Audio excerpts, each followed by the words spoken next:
Bienvenidos a su programa Bitácora Mexicana, este espacio de absoluta libertad de expresión, de debate y de reflexión de la televisión pública. Su amigo Porfirio Muñoz Ledo. Hoy tenemos a discusión un tema que seguramente va a interesar muchísimo a todos los hogares, a todas las familias que nos escuchan.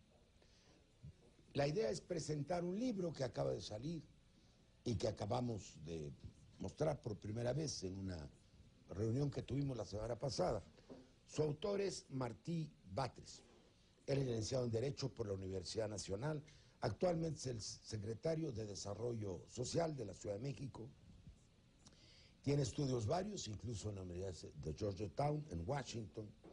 Ha sido diputado federal, ha sido subsecretario de Gobierno. Ha trabajado los últimos 10, 12 años en las políticas sociales de esta ciudad, que en muchos aspectos, debemos reconocerlo, es una ciudad de vanguardia, sobre todo en la concesión de los derechos a los ciudadanos, yo diría de los nuevos derechos a los ciudadanos.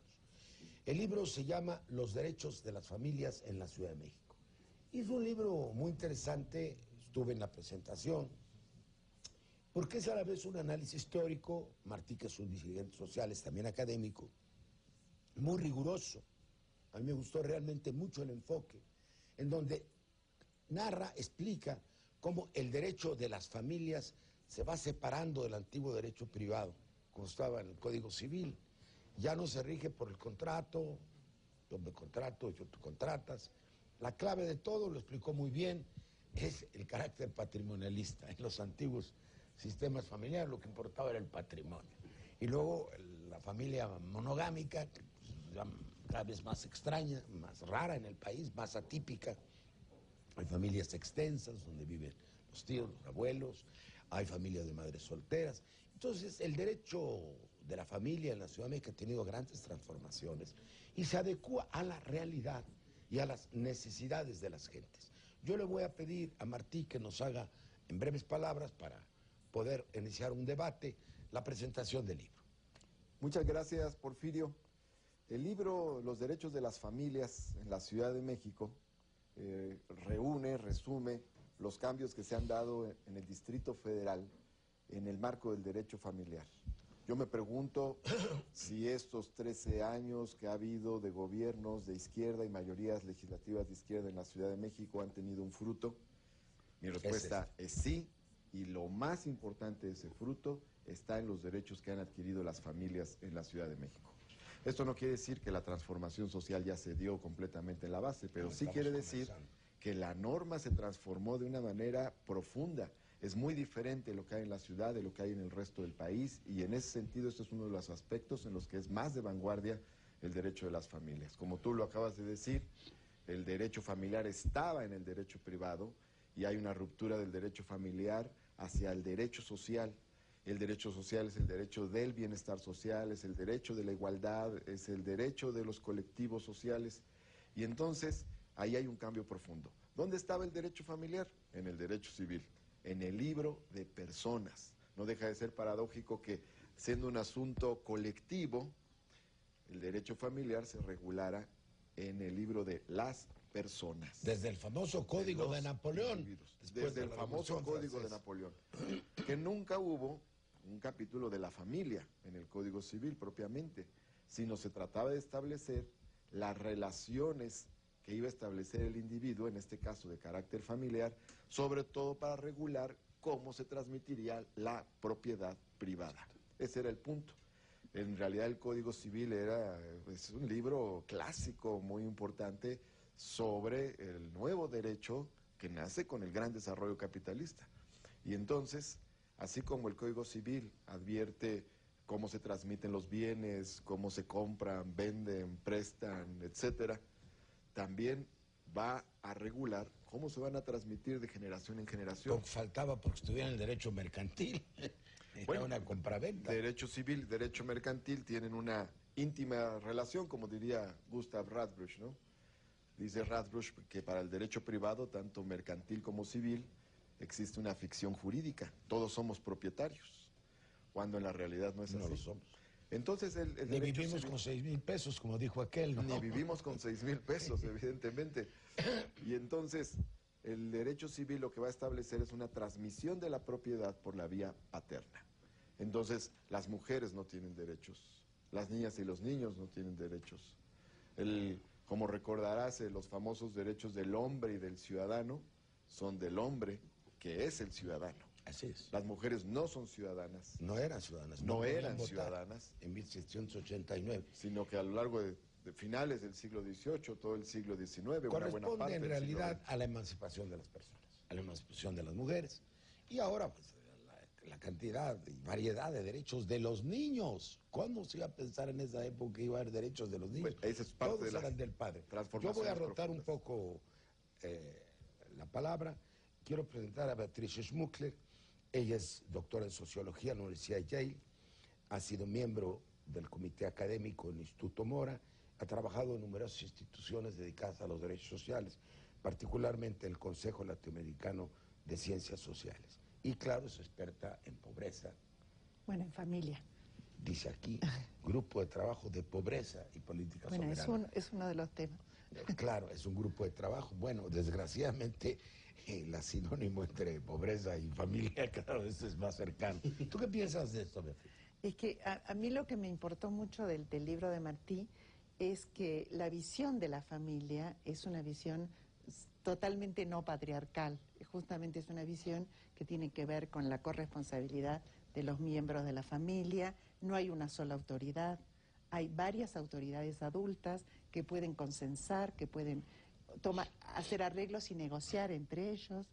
Es una familia donde los hijos tienen derechos, donde los hijos tienen la posibilidad de ser respetados como seres que también son sujetos de ciudadanía. Es decir, los jóvenes tienen derecho a una vida diferente a la que piensan los padres que sería la vida que ellos creen valorar, pero como que está pensando Martín una familia que está en proceso de democratización, diría yo. Exacto. Yo diría, en proceso, como dijo Martí, no llegamos al momento de la democratización, pero familias muy, muy variadas, totalmente disímiles, como decías tú, 3 generaciones viviendo juntas, familias reconstituidas.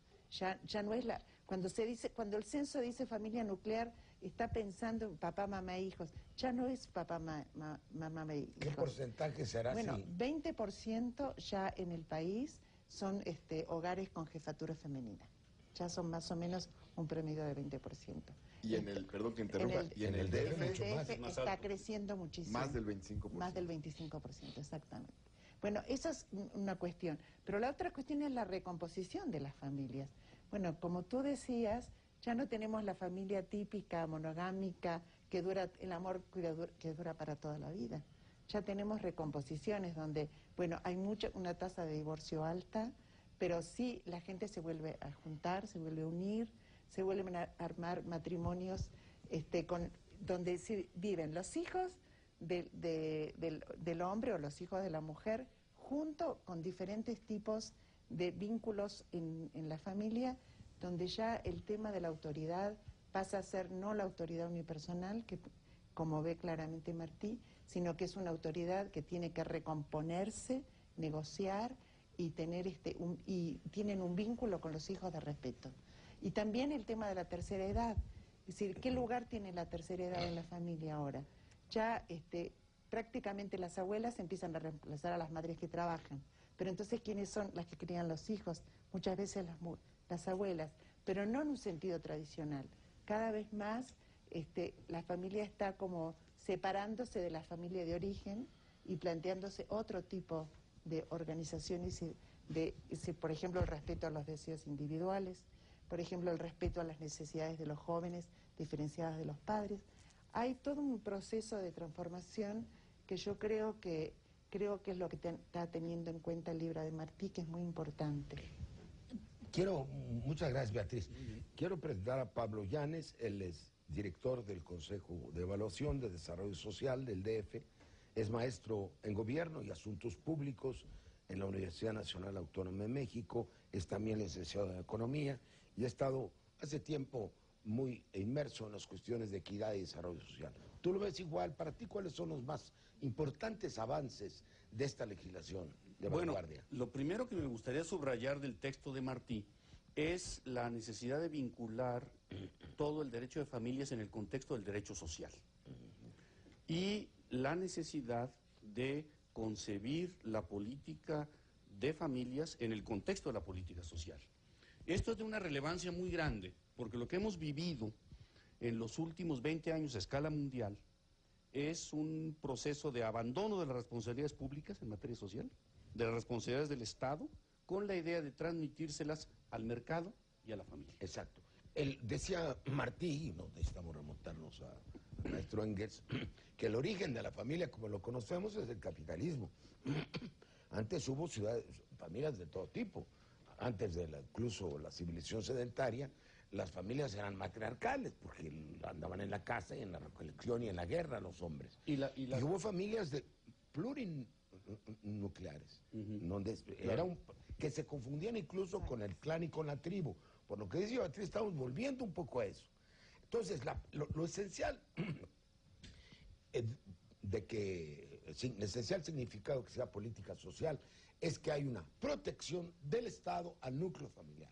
No se trata garantista, de que se rasquen con sus uñas. O sea, ya quebraron a la seguridad social y ahora quieren quebrar a las familias. Es decir, la idea de que el Estado deja de asumir responsabilidades públicas, se las pasa o al mercado o a la familia. O sea, un proceso de pérdida de responsabilidades públicas, remercantilización y refamiliarización, pero en un contexto de extremada precariedad de las familias. Entonces, el problema aquí que se ha ido abordando, que me parece importante, es garantías de derechos sociales para los integrantes de las familias y garantías de derechos civiles para todos los miembros de las familias en un proceso de diversificación de los derechos. Niñas, niños, jóvenes, personas con discapacidad, toda la cuestión de perspectiva de género, adultos mayores, etc. Yo creo que esa es una contribución muy importante. Salario social, seguro de desempleo. Detrás de esto hay una cosa muy importante. O sea, detrás de la concepción de la familia hay una concepción del orden social. O sea, toda esta reivindicación de la familia tradicional no es solo la reivindicación de la familia tradicional, es la reivindicación de una relación social de orden, obediencia y mando clara, de funciones de género claramente diferenciadas. La epístola de Melchor Ocampo. Y una cosa que me parece muy importante, que el hombre nació para mandar y la mujer de lo para privado obedecer. sobre lo público. Eso es lo Y yo creo que ahora estamos volviendo a la defensa de la primacía de lo público para permitir el desarrollo de las libertades individuales en las familias. Lo que pasa en la familia es responsabilidad del Estado también, socialmente hablando, sobre todo. Vamos a otro bloque. No te preocupes, sigue el...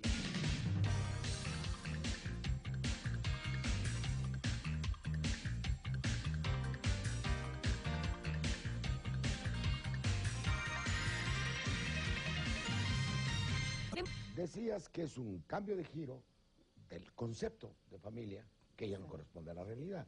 Porque el tema de la familia, lo dijo en la presentación Martí, era como un monopolio de la derecha, ¿sí? De la vieja tradición católica. Ellos eran los que defendían a la familia, ellos defendían aquel núcleo autoritario de buenas costumbres, de buenas maneras, y todo lo que salía de esa normalidad resultaba casi pecaminoso.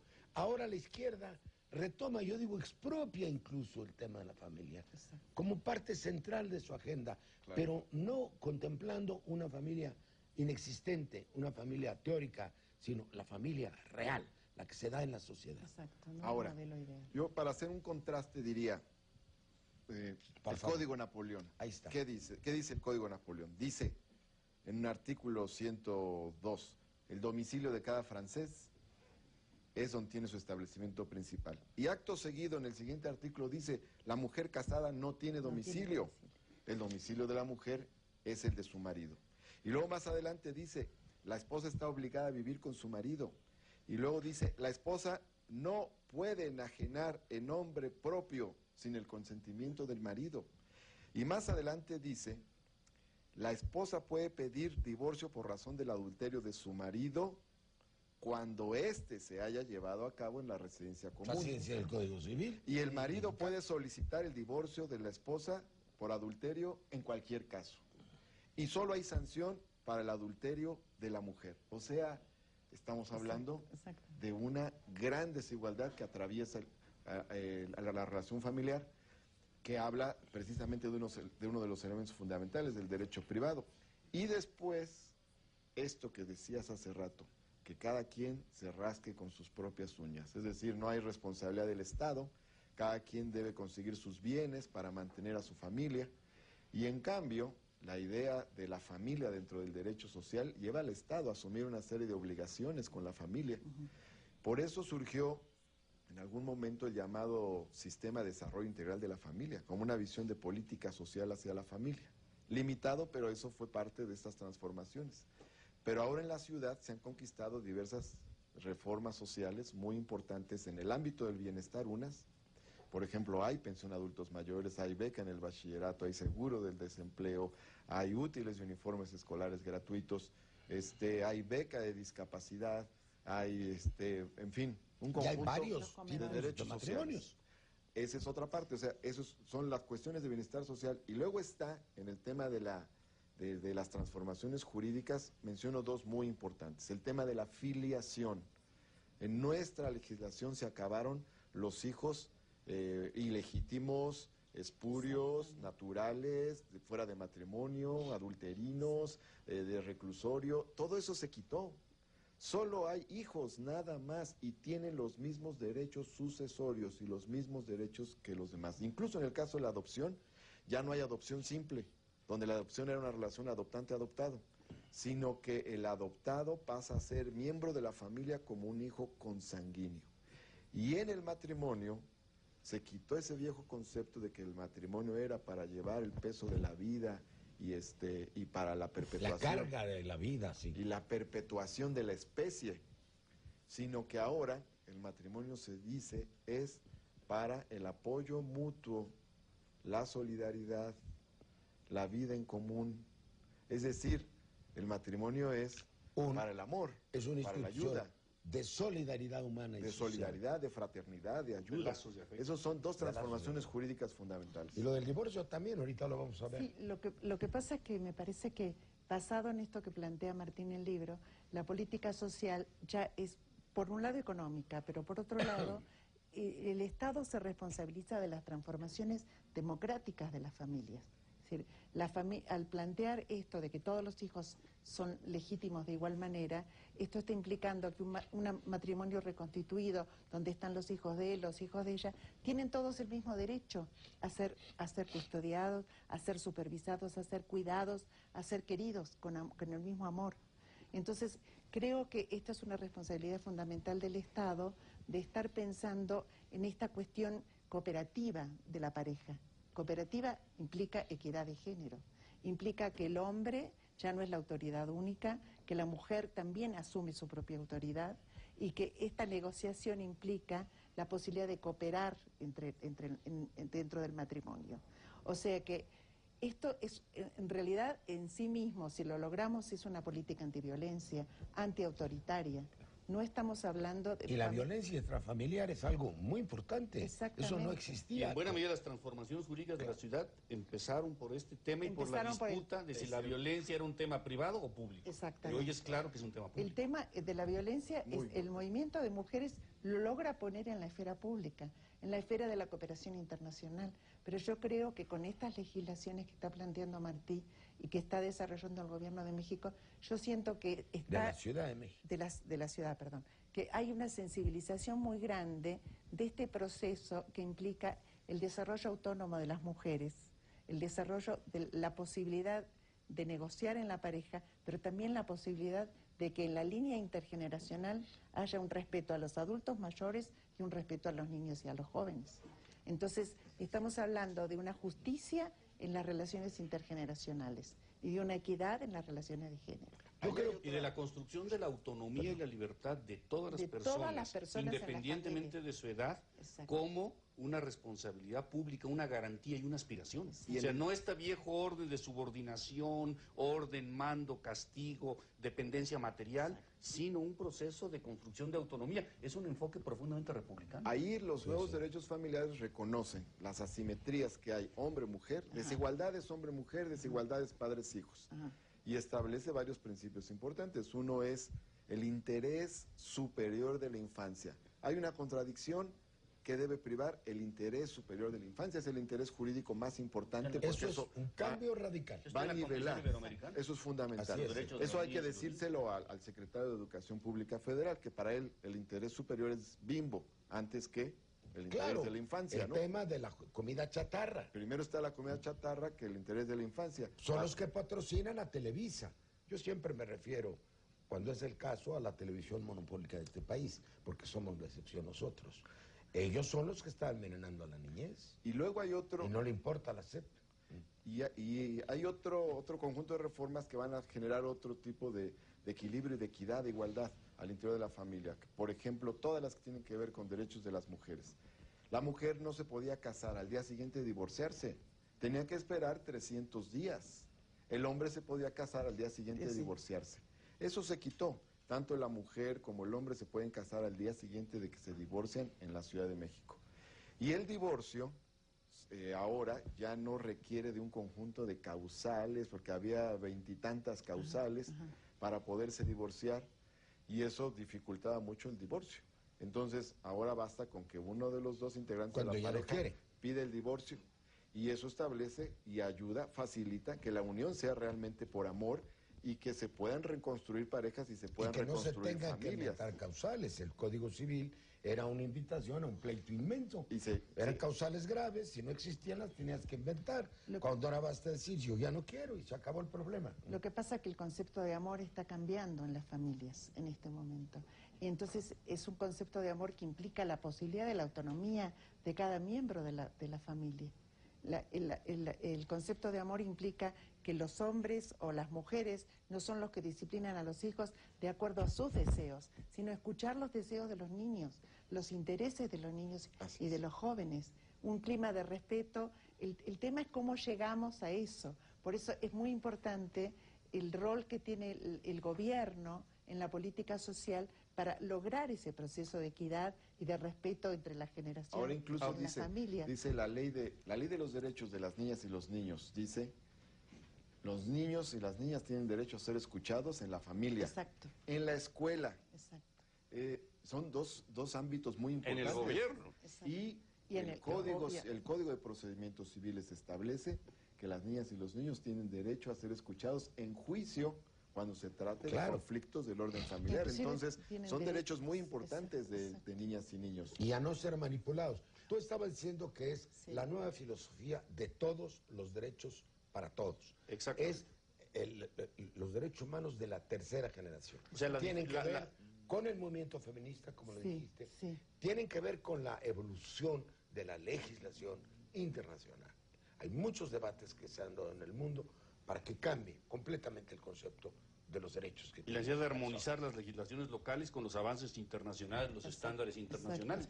Por ejemplo, lo que mencionabas ahorita sobre el tema de la televisión y la infancia no es un tema menor. Eduardo Bustelo, que es uno de los grandes estudiosos del tema de la infancia, dice que el principal problema de la niñez latinoamericana es lo que él denomina el síndrome teleadicción-obesidad. No es un tema de política pública. Teleadicción y obesidad. Exacto. Extremadamente relevante. Y otro tema que me parece muy importante mencionar, la violencia en el noviazgo. Por supuesto. Es un tema tremendo de que... Ahora ya salió ese tema. Mira, salió ayer novios, ¿no? un estudio de 2.000 jóvenes en Guadalajara, donde el principal problema de violencia que viven es en el noviazgo. Y si no trabajas con la familia para crear un clima de solidaridad, que tenga una implicancia y que tenga una influencia en esos jóvenes que están en esa familia, porque el tema de la violencia es la reproducción del modelo familiar muchas veces. Ahora, ¿y qué dice nuestro Código Penal ahora? Que se castiga la violencia familiar, no solo en el arreglo familiar común que conocemos como familia nuclear, sino se castiga en una relación que tenga por lo menos 6 meses, o sea, en el noviazgo. Se castiga entre adoptante y adoptado. Se castiga en padrinazgos, madrinazgos. Se castiga la violencia familiar cuando hay una persona que no tiene lazos consanguíneos, pero vive en el núcleo familiar. ¿Y la judicatura se ha adaptado a esto? Hay 2 temas porque ya nos están mandando. El de la educación de los padres es muy importante, la transformación del patrón cultural. Ese es un tema. Y el otro es la transformación de la justicia. Nos están llamando otros. Y yo digo, la formación de los...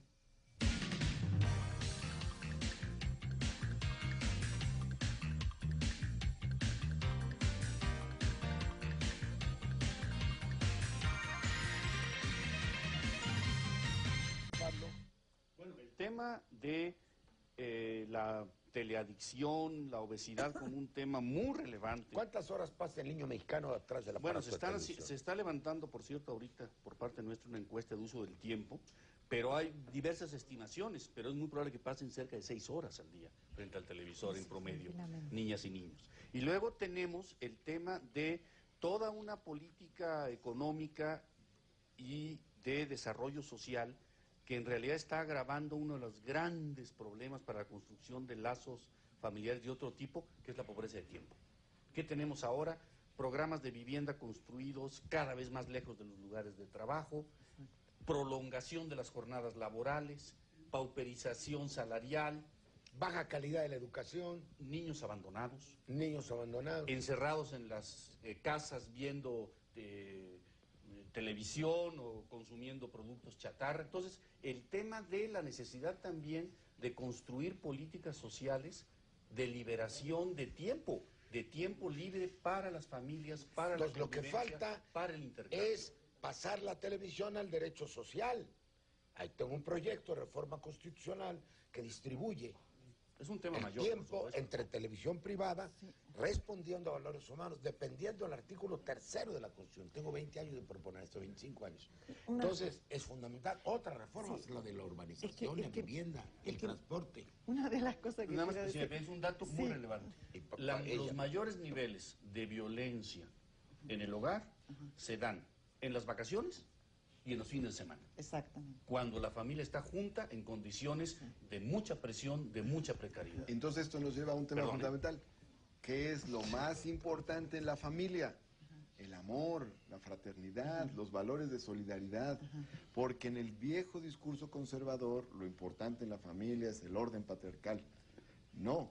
Lo verdaderamente importante son los lazos afectivos, de amor, de solidaridad, de ayuda mutua. Exacto. Ese es el tema interno fundamental, ese es el valor ético básico. Que implican arreglos consensuados en la pareja. Implica la posibilidad... Es decir, uno de los temas que quería decir que me preocupa un poco, cuando Pablo dice niños abandonados, eso es lo que utiliza mucho la derecha, en el sentido de, bueno, entonces, ¿por qué las madres están trabajando? Es decir, entonces yo me pregunto, ¿por qué los gobiernos no crean lugares de recreación para los niños? Así es, exactamente. Ese es el tema. Ojo, porque la derecha está culpabilizando mucho a las mujeres en el tema de que, exactamente, cómo se hace cargo el Estado para que las mujeres puedan ir al mercado de trabajo. Por eso el derecho familiar se está convirtiendo en un derecho social. Exactamente. Porque entonces no es un asunto de la responsabilidad individual de la mamá, sino que hay una responsabilidad social,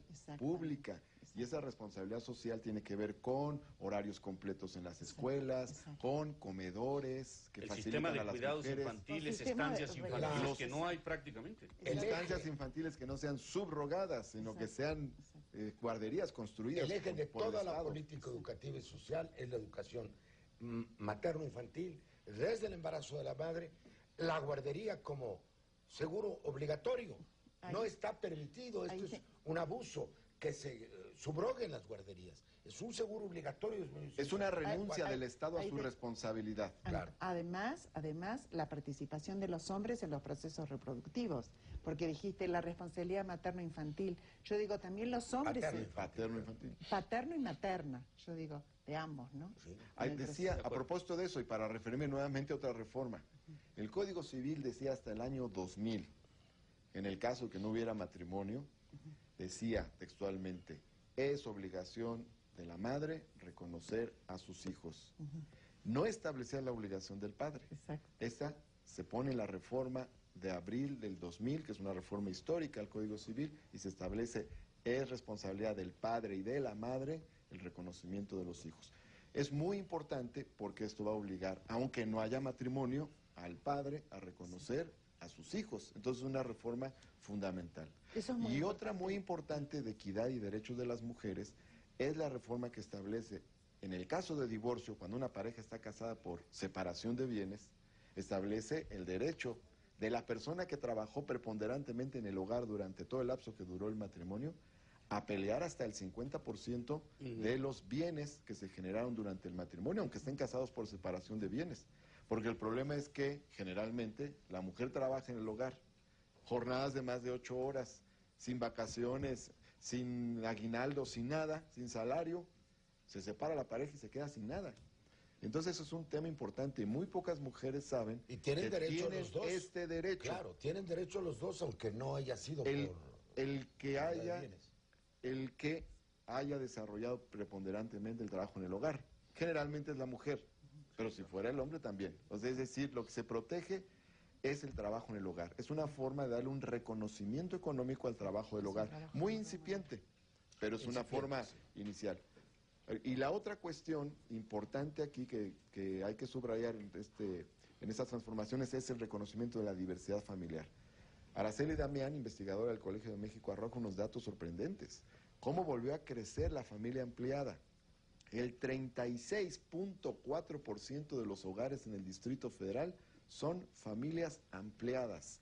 Más del 25% son familias con jefatura femenina. 8.5% son familias de madre con su hijo, monoparentales. 4.5% son hogares unipersonales, donde las relaciones familiares se establecen no en el mismo espacio físico, sino en distintos espacios físicos. Esto ha transformado enormemente la familia y a eso agrégale ahora la posibilidad, tanto por ley de sociedad en convivencia o por matrimonio, de la unión de parejas del mismo sexo. Entonces, se diversificó la familia y tenemos que combatir la discriminación contra cualquier arreglo familiar. Lo más importante es que en la familia haya amor, solidaridad, y lo más importante también es que el Estado cumpla con sus obligaciones para que la familia tenga los medios para contar con bienestar económico y bienestar social. Este es el tema. Ibas a decir. Es que ahí me parece muy importante la formación de los funcionarios públicos, que ellos tienen que cambiar la concepción de familia, porque si tenemos solamente las leyes, es lo que siempre le planteo a Martí, si tenemos solamente las leyes, es decir, los funcionarios públicos vuelven a reproducir la misma concepción de familia. Por ejemplo, en los casos de violencia, culpabilizar a la mujer o culpabilizar a los hijos, es decir, a los que son abusados, a las víctimas. Yo creo que ese es un tema muy importante, que los funcionarios públicos tienen que pasar por procesos de formación en este cambio de la concepción de familia. Y hay previsto una serie de cursos de difusión de valores para adaptar, para que la sociedad conozca sus propios problemas, los racionalice, y conozca sus derechos, los entienda. Algunos. Y transformar a las instituciones. Los funcionarios públicos no necesariamente generan sus mentalidades y sus concepciones de la formación formal, digamos, sino que la práctica de las instituciones cotidiana es una práctica muy asociada a rutinas de discriminación, de naturalización. Entonces, formar a los funcionarios y transformar a las instituciones como instituciones amigables, claras, coherentes, consistentes con la diversidad. Y en términos de políticas, a mí sí me parece políticas sociales que inciden sobre la familia. Asumir que el derecho a la diferencia y la diversidad no es compatible con la desigualdad. Y que lo que se requiere no solo es igualdad jurídica, sino también creciente igualdad material. O sea, no es esta diversidad, salario, por ejemplo. Ese es un tema las de garantías sociales, el salario de hombres y mujeres. Sí. O sea, el tema de que la diversidad no puede ser una forma de darle la vuelta al tema de la desigualdad. No tiene que haber igualdad. Exacto. No es en y sustitución. No se puede avanzar en el reconocimiento de la diversidad y disminuir las políticas sociales de apoyo a las familias. Exacto. Tienen que ser las dos cosas. Las dos cosas. Ese es el gran reto. El tema del respeto a la diversidad, a veces se cree que con respetar la diversidad solamente ya avanzamos, resolves el no es problema de cierto. la equidad, el problema de la justicia entre los géneros. Eso ¿no? es muy importante. Es muy importante porque la diversidad sola no resuelve el problema de la equidad y de la justicia y de la solidaridad en los lazos familiares. Por eso está porque queremos incorporándose a la política social. Porque queremos solidaridad en base a la equidad. Es decir, el concepto de amor que está planteando Martí es un concepto de amor cooperativo que implica individuos autónomos, individuos iguales y autónomos, con iguales derechos y respeto entre ellos para la convivencia. Entonces se entrelazan, pongo un ejemplo.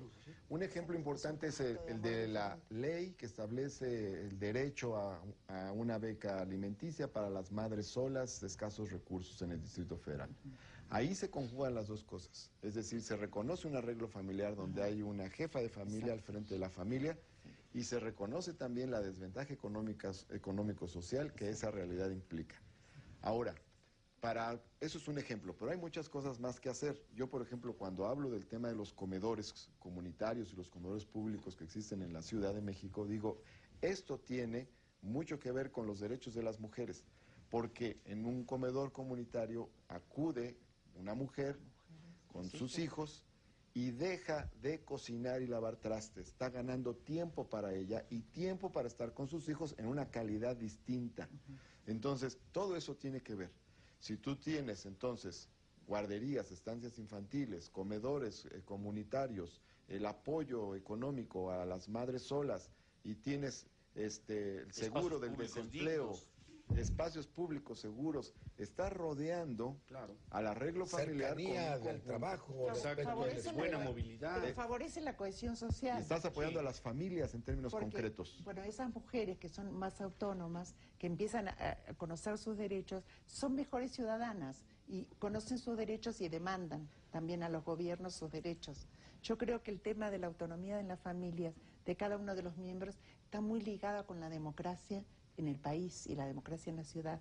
Por eso la democracia en las familias me parece que está muy ligada con el concepto de ciudadanía. Claro, los regímenes autoritarios fomentan familias autoritarias. Exactamente. Es el orden social los ahí regímenes representado. democráticos fomentan familias democráticas. Y al contrario, censo.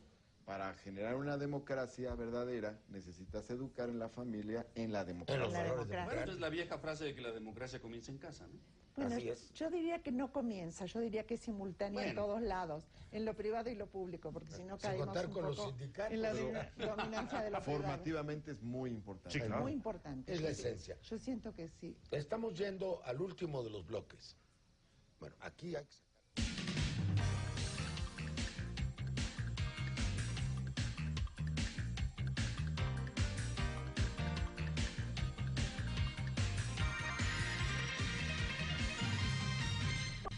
Como ustedes habrán escuchado, han salido cerca de 100 ideas.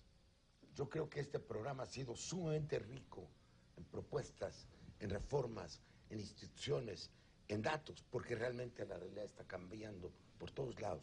Yo cuando presenté este libro dije que además tiene la utilidad de que al final tiene un prontuario, que la gente cada una de estas cosas, por eso recomiendo que lo vean, la puede ir encontrando una por una. Pero para ayudar un poco al público, ¿por qué no tratamos de ir en este último capítulo a lo que ustedes consideren esencial, las ideas que quieran que nuestro auditorio retenga? Bueno, yo creo que es fundamental reconocer que ha habido un avance importante en la ciudad, un avance continuado, que se ha 10, 12 años, 10, 12 años pasó Pero todo es muy eso. importante. Y ha sido un proceso progresivo, sostenido, acumulativo. Por supuesto que faltan muchas cosas. Y es muy importante mantener la atención sobre el cumplimiento efectivo y materialización de la legislación.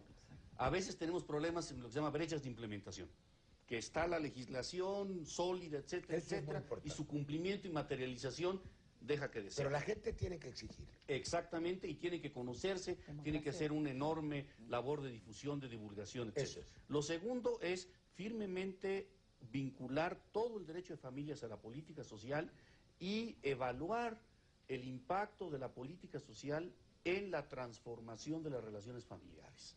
Si beneficia o no mayor autonomía de las personas, si mejora los lazos, los vínculos, si libera tiempo, debe ser un criterio fundamental. Y tercero, no permitir que conviva una agenda de la desigualdad simplemente con un reconocimiento retórico de la diversidad y meternos a los temas de la desigualdad y a los grandes temas contemporáneos de nuevos derechos, como renta básica de ciudadanía, que garantizaría condiciones materiales para todos los integrantes de la Tú familia. decías, el Estado debe apoyar a la familia y liberarla, pero no controlarla. Exacto, Es lo que decías. porque lo que me preocupa es que desde el Estado la política social debe ayudar a que no haya violencia, que no haya abuso, que no haya diferentes temas en los que se entrelaza una masculinidad agresiva y una feminidad pasiva. Es decir, lograr salir de esta cuestión de la subordinación de las mujeres en la familia, del concepto de patriarcal, de autoridad unipersonal, pero ojo, la intimidad es la intimidad, digamos. ¿Cómo hacemos para que la política social no esté controlando la vida de los individuos? De familia, exactamente, exactamente. Que hay una garantía pública de la intimidad. Exactamente, Yo diría exactamente. que es un equilibrio de las transformaciones. exactamente. ¿Cuáles son los principios que deben seguirse? Yo digo aquí básicamente 4. Uno son las responsabilidades del Estado para que se garanticen recursos económicos, protección económica y social a todas las familias. Segundo, son los derechos de equidad que dan autonomía a todos los miembros de la familia y generan equilibrio entre hombres y mujeres, padres e hijos, Género jóvenes, generacional. adultos mayores. Equidad de género y equidad generacional. Correcto. Tercero, el reconocimiento a la diversidad familiar. Todas las familias tienen derechos. Son familias. Y simplemente son familias y debe desterrarse toda discriminación a cualquier arreglo familiar. Y cuarto, desterrar la violencia para que las relaciones sean relaciones de fraternidad, de amor, de apoyo mutuo, de solidaridad. Son los 4 elementos de la transformación.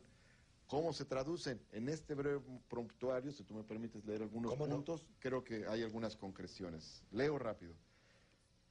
Todos estos derechos se resumen en estos principios. Las mujeres tienen derecho a casarse al día siguiente de haberse divorciado. Para lograr el divorcio es suficiente la voluntad de uno de los cónyuges. La violencia en la familia es un delito. Por encima de cualquier interés se encuentra el interés superior de la infancia. Los menores tienen derecho a ser escuchados en la familia, en la escuela y por las autoridades. El trabajo en el hogar tiene un valor económico. La familia tiene el derecho a un patrimonio familiar inembargable. Esto no lo comentamos, pero también es otro derecho. Los adultos mayores tienen derecho a una pensión vitalicia. Los jóvenes tienen derecho a contar con una beca en el bachillerato.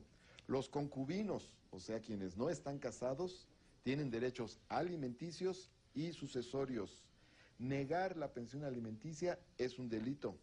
Todos los hijos tienen los mismos derechos, hayan nacido dentro o fuera de matrimonio. El padre y la madre tienen la obligación de reconocer a los hijos.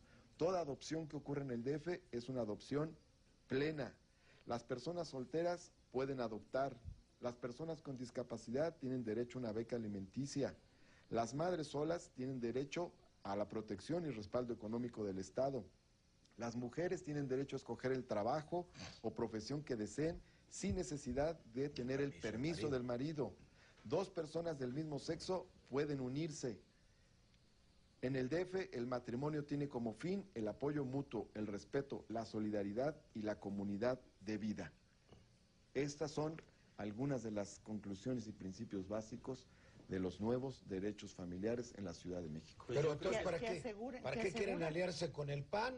Si el PAN no Muy estaría de buena. acuerdo a nada de esto. Te lo Bueno. digo así, si en 1997, por temor a no ganarle al PRI, nos hubiéramos aliado con el PAN para ganarle al PRI, PAN, PRD juntos, nada de esto se hubiera hecho. Si nos hubiéramos aliado con el PAN en el año de 1997 en la Ciudad de México, no hubiéramos transformado a la familia para obtener libertades, equidad, bienestar social y reconocimiento a la diversidad. Y como dice el fútbol, y aún hay más. Hay que seguir luchando por más. Yo diría que creación de ciudadanía implica todo esto que estás diciendo. Una familia con derechos, con justicia, con autonomía de los individuos y con derecho a demandar a los estados que cumplan la política social que la familia necesita para el bienestar. Y que el bienestar no es solo económico, también es emocional, es subjetivo, tiene que ver con la afectividad, con la posibilidad de un amor sin violencia. Eso es muy importante. Pero hay retrocesos en el país. Hay 12 o 13 estados de la República que están dando marcha atrás. Eso también hay que decírselo a la gente, ¿no es así? Sí, no, y sobre todo de esta alianza tema del terrible aborto. en el tema de Del aborto, de ¿no? la interrupción del embarazo, 17 entidades 17. 17 Bajo entidades. mismo en Cartabón, que Exactamente. viene derecho del Vaticano. En Es la línea- misma redacción. en línea directa. Y ahora me parece que este recuento que hace ahorita Martí, pues nos habla de una transformación política muy importante, una transformación jurídica muy importante, pero me atrevo a decir también que una victoria cultural. Sí. Una victoria cultural Sí. que hay que cuidar, que hay que profundizar. Yo diría que es una transformación de la cultura de género, pero también de la cultura del autoritarismo. Eso es muy importante. una cultura que va hacia la democracia en la intimidad. Es una cultura antiautoritaria, es lo que creo que está refiriendo toda la legislación que plantea Martí, que eso es lo fundamental. Aquí se reúnen como las dos vetas históricas de las grandes luchas libertarias. Así es. La social, Exacto. la del De la bienestar izquierda, social, sí, de la sí. igualdad social, Sí. y la libertaria de las libertades individuales. Claro, que no es el individualismo. No es el individualismo egoísta. Exacto. Que Una es el- suma de derechos civiles y derechos sociales Exacto. muy importante. Son derechos de la persona humana. las Ahora, en las relaciones de reformas cooperación. electorales logramos el pluralismo político. En las reformas del Código Civil se logró el pluralismo familiar y humano. Así es. Por ahí va, dime. Exacto. Lo que yo digo es cómo ser individuos sin ser individualistas. Es decir, creo que estamos pensando en individuos cooperativos, en individuos que demandan ciudadanía, que demandan sus derechos. Estamos pensando en individuos que están pensando en el deseo y en el interés del otro y que están decididos y posibilitados de negociar. Porque si tú eres individualista, no tienes posibilidad de negociar, quieres imponer. O sea que es un concepto de individuo también el que se está transformando con esta Y aquí legislación. cumplimos también con un compromiso histórico muy importante, porque muchas veces la agenda de la igualdad social hizo a un lado la agenda de las Exacto, libertades. exactamente. Y en otros Eso es lo procesos que históricos, la agenda de las libertades, como lo que ocurrió en Sí, los años dejaba de 90, lado la política hizo a social. un lado la agenda de la igualdad social. Exactamente, Entonces, exactamente. conjugamos las dos. Y esta serie de derechos familiares van a dar esos derechos sociales y derechos libertarios. Es lo que dice la Entonces, CEPAL, es la agenda de la fundamental. igualdad compleja. Igualdad con equidad, igualdad con diversidad. Ni una sin la otra. Y con autonomía y con Ahora, libertad. hay una parte política muy importante. ¿Cómo se logró esto? Porque se generó una correlación de fuerzas a favor de la izquierda en la ciudad. Sin el triunfo del 97 esto no hubiera sido posible. Entonces tenemos una responsabilidad de cuidarlo. Eso quiere decir, si apenas vamos comenzando y se va una parte de las transformaciones jurídicas, faltan otras, y además hay que hacer realidad lo que ya se logró en la ley, pues necesitamos consolidar precisamente una mayoría de izquierda en la Ciudad de México que profundice estos cambios, que los defienda y los profundice. Entonces aquí hay una responsabilidad política. Y por otra parte, no hay que dejar de hacer un reconocimiento a los grandes movimientos que han enarbolado estos temas. No es simplemente el mérito de los gobiernos de izquierda y de las legislaturas de izquierda, sino que ya había movimientos sociales, el movimiento feminista, De ahí venimos. el movimiento de los jubilados y pensionados, el movimiento de los derechos de la infancia, el movimiento gay, Urbano popular, el movimiento urbano el movimiento popular, estudiantil, el movimiento estudiantil, el movimiento 68, 68. estos movimientos de la sociales. periferia campesina de la ciudad. En estos movimientos sociales se genera esta agenda. Y lo que han hecho el gobierno de la ciudad Y han y empujado. la recogerla. mayoría legislativa es recogerla. Bueno, pues estamos llegando al fin del programa. Creo que para nuestro público habrá sido de lo más interesante, temas para meditar y una labor todavía muy grande que hay que impulsar, hay que consolidar y hay que profundizar. Muchísimas gracias a ustedes. Gracias, Al contrario, Porfirio, gracias, Beatriz, Porfirio. Pablo. Gracias. Muchas gracias. Gracias a ustedes, gracias a todos. Contenta estás, ¿eh? Bueno,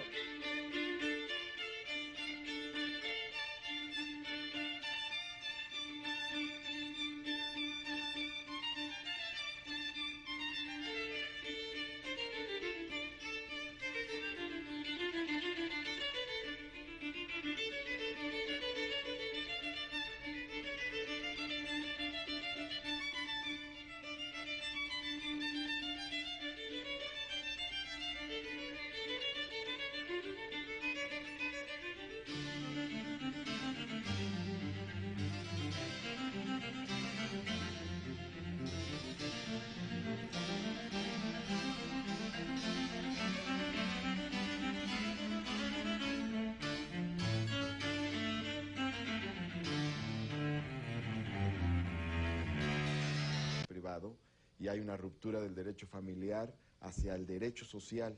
El derecho social es el derecho del bienestar social, es el derecho de la igualdad, es el derecho de los colectivos sociales.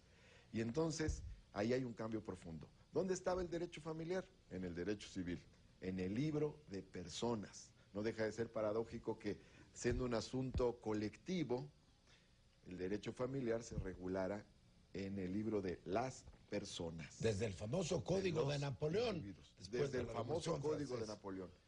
Que nunca hubo un capítulo de la familia en el Código Civil propiamente, sino se trataba de establecer las relaciones que iba a establecer el individuo, en este caso de carácter familiar, sobre todo para regular cómo se transmitiría la propiedad privada. Ese era el punto. En realidad el Código Civil es un libro clásico muy importante sobre el nuevo derecho que nace con el gran desarrollo capitalista. Y entonces, así como el Código Civil... Y se adecua a la realidad y a las necesidades de las gentes. Yo le voy a pedir a Martí que nos haga, en breves palabras, para poder iniciar un debate, la presentación del libro. Muchas gracias, Porfirio. El libro Los derechos de las familias en la Ciudad de México resume los cambios que se han dado en el Distrito Federal en el marco del derecho familiar. Yo me pregunto si estos 13 años que ha habido de gobiernos de izquierda y mayorías legislativas de izquierda en la Ciudad de México han tenido un fruto. Mi respuesta es sí, y lo más importante de ese fruto está en los derechos que han adquirido las familias en la Ciudad de México. Esto no quiere decir que la transformación social ya se dio completamente en la base, pero sí quiere decir que la norma se transformó de una manera profunda. Es muy diferente lo que hay en la ciudad de lo que hay en el resto del país, y en ese sentido este es uno de los aspectos en los que es más de vanguardia el derecho de las familias. Como tú lo acabas de decir, el derecho familiar estaba en el derecho. Bienvenidos a su programa Bitácora Mexicana, este espacio de absoluta libertad de expresión, de debate y de reflexión de la televisión pública. Su amigo Porfirio Muñoz Ledo. Hoy tenemos a discusión un tema que seguramente va a interesar muchísimo a todos los hogares, a todas las familias que nos escuchan. La idea es presentar un libro que acaba de salir y que acabamos de mostrar por primera vez en una reunión que tuvimos la semana pasada. Su autor es Martí Batres. Él es licenciado en Derecho por la Universidad Nacional. Actualmente es el secretario de Desarrollo Social de la Ciudad de México. Tiene estudios varios, incluso en la Universidad de Georgetown, en Washington. Ha sido diputado federal, ha sido subsecretario de Gobierno. Ha trabajado los últimos 10, 12 años en las políticas sociales de esta ciudad, que en muchos aspectos, debemos reconocerlo, es una ciudad de vanguardia, sobre todo en la concesión de los derechos a los ciudadanos, yo diría de los nuevos derechos a los ciudadanos. El libro se llama Los derechos de las familias en la Ciudad de México. Y es un libro muy interesante, estuve en la presentación, porque es a la vez un análisis histórico. Martí, que es un dirigente social, es también académico, muy riguroso. A mí me gustó realmente mucho el enfoque, en donde narra, explica cómo el derecho de las familias se va separando del antiguo derecho privado, como estaba en el Código Civil. Ya no se rige por el contrato, yo me contrato, yo tú contratas. La clave de todo, lo explicó muy bien, es el carácter patrimonialista. En los antiguos sistemas familiares lo que importaba era el patrimonio. Y luego la familia monogámica, que pues, cada vez más extraña, más rara en el país, más atípica. Hay familias extensas donde viven los tíos, los abuelos, hay familias de madres solteras. Entonces, el derecho de la familia en la Ciudad de México ha tenido grandes transformaciones. Bill advierte cómo se transmiten los bienes, cómo se compran, venden, prestan, etcétera. También va a regular cómo se van a transmitir de generación en generación. Faltaba porque estuviera el derecho mercantil.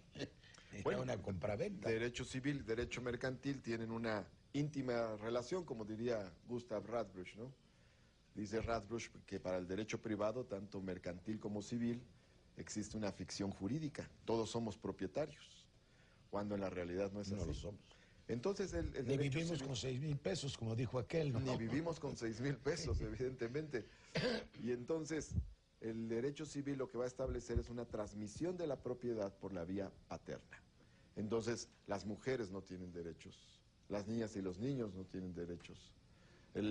Como recordarás, los famosos derechos del hombre y del ciudadano son del hombre, que es el ciudadano. Así es. Las mujeres no son ciudadanas. No eran ciudadanas. No podían eran votar ciudadanas. En 1789. Sino que a lo largo de